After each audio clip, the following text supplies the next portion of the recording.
ನೋಡಿ, ಇವರೆಲ್ಲರೂ ಕೂಡ ನಿರ್ಮಾಣ ವಲಯದ ಕಾರ್ಮಿಕರು. ಬೇರೆ ಬೇರೆ ಸೌಧಗಳನ್ನು ಕಟ್ತಾರೆ, ಬಂಗಲೆಗಳನ್ನು ಕಟ್ತಾರೆ, ಮಹಾಲ್ಗಳನ್ನು ಕಟ್ತಾರೆ. ಆದರೆ ಇವರಿಗೆ ವಾಸ ಮಾಡಲಿಕ್ಕೆ ಮನೆಗಳು ಇಲ್ಲ.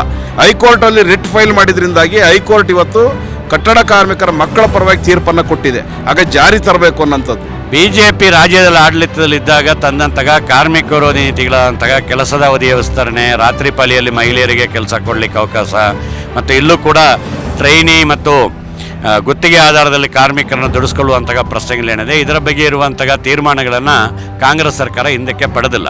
ಆದರೆ ಇಂದಿನ ಬಿಜೆಪಿ ಸರ್ಕಾರ ಕಾರ್ಮಿಕರಿಗೆ ಸೌಲಭ್ಯಗಳನ್ನು ಕೊಡುವಂಥ ನೆಪದಲ್ಲಿ ಸಾಕಷ್ಟು ಸಾವಿರಾರು ಕೋಟಿ ರೂಪಾಯಿ ಭ್ರಷ್ಟಾಚಾರವನ್ನು ನಡೆಸಿತು.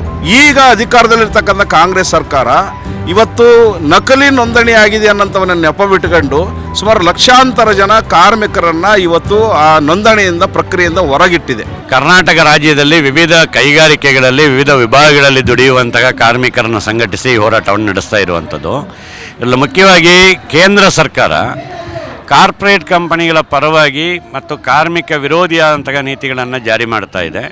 ದೊಡ್ಡ ಪ್ರಮಾಣದಲ್ಲಿ ಶ್ರೀಮಂತರನ್ನು ಶ್ರೀಮಂತರು ಮಾಡುವಂತಹ ಅಥವಾ ಒಟ್ಟು ಆರ್ಥಿಕ ಚಟುವಟಿಕೆಗಳಲ್ಲಿ ಬಹುಸಂಖ್ಯೆಯ ಭಾರತೀಯರನ್ನು ಹೊರಗೊಳಿಸುವಂತಹ ನೀತಿಗಳನ್ನು ಅನುಸರಿಸ್ತಾ ಇದೆ.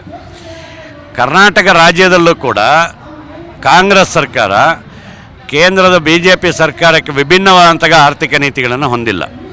ಇಲ್ಲಿ ಕೆಲಸದ ಅವಧಿ ಹೆಚ್ಚಳ ಇರ್ಬೋದು, ಅಥವಾ ಕಾರ್ಮಿಕ ವರ್ಗಕ್ಕೆ ಕೊಡಬೇಕಾದಂತಹ ಕನಿಷ್ಠ ವೇತನ ಸವಲತ್ತುಗಳಿರ್ಬೋದು, ಅಥವಾ ಗುತ್ತಿಗೆ ಪದ್ಧತಿಯ ವಿರುದ್ಧ ಮತ್ತು ಅಸಂಘಟಿತ ಕಾರ್ಮಿಕರಿಗಿರಬೇಕಾದಂತಹ ಕಲ್ಯಾಣ ಮಂಡಳಿಗಳು, ಕಲ್ಯಾಣ ಯೋಜನೆಗಳು, ಅದಕ್ಕಿರುವಂತಹ ನಿಧಿ, ಇದು ಯಾವುದನ್ನು ಕೂಡ ರಾಜ್ಯ ಸರ್ಕಾರನೂ ಕೊಡ್ತಾ ಇಲ್ಲ. ಬಿಜೆಪಿ ರಾಜ್ಯದಲ್ಲಿ ಆಡಳಿತದಲ್ಲಿದ್ದಾಗ ತಂದಂತಹ ಕಾರ್ಮಿಕ ವಿರೋಧಿ ನೀತಿಗಳಂತಹ ಕೆಲಸದ ಅವಧಿಯ ವಿಸ್ತರಣೆ, ರಾತ್ರಿ ಪಾಳಿಯಲ್ಲಿ ಮಹಿಳೆಯರಿಗೆ ಕೆಲಸ ಕೊಡಲಿಕ್ಕೆ ಅವಕಾಶ, ಮತ್ತು ಇಲ್ಲೂ ಕೂಡ ಟ್ರೈನಿ ಮತ್ತು ಗುತ್ತಿಗೆ ಆಧಾರದಲ್ಲಿ ಕಾರ್ಮಿಕರನ್ನು ದುಡಿಸ್ಕೊಳ್ಳುವಂತಹ ಪ್ರಶ್ನೆಗಳೇನಿದೆ, ಇದರ ಬಗ್ಗೆ ಇರುವಂತಹ ತೀರ್ಮಾನಗಳನ್ನು ಕಾಂಗ್ರೆಸ್ ಸರ್ಕಾರ ಹಿಂದಕ್ಕೆ ಪಡೆದಿಲ್ಲ. ಇದು ಪರ್ಯಾಯ ಆರ್ಥಿಕ ನೀತಿಗಳಾಗಲ್ಲ, ಪರ್ಯಾಯ ಜನಪರ ನೀತಿಗಳಾಗಲ್ಲ. ಹಾಗಾಗಿ ಕಾರ್ಮಿಕ ವರ್ಗದ ಪ್ರಶ್ನೆಗಳನ್ನು ಸರ್ಕಾರ ಆದ್ಯತೆ ಕೊಟ್ಟು ಬಗೆಹರಿಸಲಿಕ್ಕಿರುವಂತಹ ಪ್ರಯತ್ನಗಳನ್ನ ಮಾಡಬೇಕು. ಈ ಬಜೆಟಲ್ಲಿ ಅದರ ಸಂಬಂಧಪಟ್ಟಂತಹ ನೀತಿಗಳನ್ನು ಪ್ರಕಟಣೆ ಮಾಡಬೇಕು ಅಂತ ಒತ್ತಾಯ ಮಾಡಿ ಹೋರಾಟವನ್ನು ಮಾಡ್ತಾಯಿದ್ದೀವಿ. ಕಟ್ಟಡ ಕಾರ್ಮಿಕರ ವಿಚಾರದಲ್ಲಿ ಕಟ್ಟಡ ಕಾರ್ಮಿಕರಿಗೆ ಕಲ್ಯಾಣ ಯೋಜನೆಗಳನ್ನು ಇನ್ನೊಂದಷ್ಟು ವಿಸ್ತರಿಸೋದು ಮತ್ತು ಅದನ್ನು ಆ ನಿಧಿಯನ್ನು ಸಮರ್ಪಕವಾಗಿ ನಿರ್ವಹಿಸುವಂಥದ್ದು, ಅವರಿಗೆ ಬೆನಿಫಿಟ್ಸನ್ನು ಕೊಡುವಂಥದ್ದು, ಜೊತೆಗೆ ಕಟ್ಟಡ ಕಾರ್ಮಿಕರ ಕಲ್ಯಾಣ ಮಂಡಳಿಯಲ್ಲಿ ಕೂಡಿಟ್ಟಿರುವಂತಹ ನಿಧಿಯನ್ನು ಬೇರೆ ಯಾವುದೇ ವಿಚಾರಗಳಿಗೆ ಬಳಸಬಾರ್ದು, ಕಟ್ಟಡ ಕಾರ್ಮಿಕರ ಕಲ್ಯಾಣಕ್ಕೆ ಮಾತ್ರನೇ ಅದನ್ನು ಬಳಸಬೇಕು ಅನ್ನುವಂಥ ಒತ್ತಾಯವನ್ನು ಮಾಡ್ತಾಯಿದ್ದೀವಿ. ಮಾತ್ರ ಅಲ್ಲ, ಕೆಲಸದ ಸ್ಥಳಗಳಲ್ಲಿ ರಕ್ಷಣೆ, ಅವರಿಗೆ ಸವಲತ್ತು, ಕನಿಷ್ಠ ವೇತನಗಳನ್ನು ಕೂಡ ಕೊಡಬೇಕು ಅನ್ನುವಂಥದ್ದು ನಮ್ಮ ಬೇಡಿಕೆಯಾಗಿ ಇವತ್ತು ಹೋರಾಟವನ್ನು ಮಾಡ್ತಾಯಿದ್ದೀವಿ. ಧನ್ಯವಾದಗಳು. ನನ್ನ ಹೆಸರು ಮೀನಾಕ್ಷ ಸುಂದರಂ, ರಾಜ್ಯ ಪ್ರಧಾನ ಕಾರ್ಯದರ್ಶಿ CITU. ಮುಖ್ಯವಾಗಿ ನಮ್ಮ ರಾಜ್ಯದಲ್ಲಿ ಸುಮಾರು 50 ಲಕ್ಷಕ್ಕಿಂತ ಅಧಿಕ ನಿರ್ಮಾಣ ವಲಯದ ಕಾರ್ಮಿಕರಿದ್ದಾರೆ. ಆ ನಿರ್ಮಾಣ ವಲಯದ ಕಾರ್ಮಿಕರು ಅತ್ಯಂತ ಅಪಾಯದಲ್ಲಿ ಕೆಲಸ ಮಾಡ್ತಾ ಇದ್ದಾರೆ. ಅವರಿಗೆ ಯಾವ ರೀತಿಯಾದಂಥ ಜೀವದ ರಕ್ಷಣೆ ಇಲ್ಲ, ಸಾಮಾಜಿಕವಾದಂಥ ಭದ್ರತೆ ಇಲ್ಲ, ಅವರ ಕುಟುಂಬಕ್ಕೆ ಸಾಮಾಜಿಕ ಭದ್ರತೆ ಇಲ್ಲ. ಅವರಿಗಾಗಿ 1996ರಲ್ಲಿ ಕಾನೂನು ಬಂದಿದೆ, ಕೇಂದ್ರ ಸರ್ಕಾರ ಕಾನೂನು ಅಂತದಿದೆ. ಆ ಕಾನೂನಿನ ಅಡಿಯಲ್ಲಿ 2007ರಲ್ಲಿ ಒಂದು ಕಲ್ಯಾಣ ಮಂಡಳಿ ರಚನೆ ಆಗಿದೆ. ಆ ಕಲ್ಯಾಣ ಮಂಡಳಿಯಲ್ಲಿ ಸುಮಾರು 12,000 ಕೋಟಿ ರೂಪಾಯಿ ಇವತ್ತು ಹಣ ಕೂಡ ಶೇಖರಣೆ ಆಗಿತ್ತು. ಆದರೆ ಇಂದಿನ ಬಿಜೆಪಿ ಸರ್ಕಾರ ಕಾರ್ಮಿಕರಿಗೆ ಸೌಲಭ್ಯಗಳನ್ನು ಕೊಡುವಂಥ ನೆಪದಲ್ಲಿ ಸಾಕಷ್ಟು ಸಾವಿರಾರು ಕೋಟಿ ರೂಪಾಯಿ ಭ್ರಷ್ಟಾಚಾರವನ್ನು ನಡೆಸಿತು. ಆ ಭ್ರಷ್ಟಾಚಾರದ ವಿರುದ್ಧ ನಾವು ನಿರಂತರವಾದಂಥ ಹೋರಾಟವನ್ನು ನಡೆಸಿದ್ವಿ. ಜೊತೆಗೆ ಸುಮಾರು 10 ಸೌಲಭ್ಯಗಳು ಕೂಡ ಕಟ್ಟಡ ಕಾರ್ಮಿಕರ ಕಲ್ಯಾಣ ಮಂಡಳಿಯಿಂದ ಇವತ್ತು ಜಾರಿಯಲ್ಲಿದ್ದಾವೆ. ಈಗ ಅಧಿಕಾರದಲ್ಲಿರ್ತಕ್ಕಂಥ ಕಾಂಗ್ರೆಸ್ ಸರ್ಕಾರ ಇವತ್ತು ನಕಲಿ ನೋಂದಣಿ ಆಗಿದೆ ಅನ್ನೋಂಥವನ್ನ ನೆಪವಿಟ್ಟುಕೊಂಡು ಸುಮಾರು ಲಕ್ಷಾಂತರ ಜನ ಕಾರ್ಮಿಕರನ್ನು ಇವತ್ತು ಆ ನೋಂದಣಿಯಿಂದ ಪ್ರಕ್ರಿಯೆಯಿಂದ ಹೊರಗಿಟ್ಟಿದೆ. ಇದು ಸರಿಯಾದಂಥ ಒಂದು ಕ್ರಮ ಅಲ್ಲ. ನಕಲಿ ನೋಂದಣಿ ಆಗಿರ್ತಕ್ಕಂಥದ್ದು ಸತ್ಯ ಇದೆ, ಆದರೆ ಅದು ಕಾರಣ ಏನಂತ ಹೇಳಿದ್ರೆ ಇಂದಿನ BJP ಸರ್ಕಾರ ಅತಿ ಹೆಚ್ಚುವಾಗಿ ಈ ಥರದಲ್ಲಿ ನೋಂದಣಿ ಮಾಡಿರೋಂಥದ್ದು ಒಂದು ಕಾರಣ ಇದೆ. ಸೊ ಅದಲ್ಲದೆ ಇವತ್ತು ಭಾಳ ಕಟ್ಟಡ ನಿರ್ಮಾಣ ಕಾರ್ಮಿಕರಿಗೆ ಅವರ ಮಕ್ಕಳಿಗೆ ಶಿಕ್ಷಣಕ್ಕಾಗಿ, ಅವರಿಗೆ ಪೆನ್ಷನ್ಗಾಗಿ, ಅವರಿಗೆ ಮದುವೆ ಪರಿಹಾರಕ್ಕಾಗಿ, ಅವರಿಗೆ ಒಂದು ವೈದ್ಯಕೀಯ ನೆರವಿಗಾಗಿ 10 ಕಾರ್ಯಕ್ರಮಗಳಿದ್ದಾವೆ.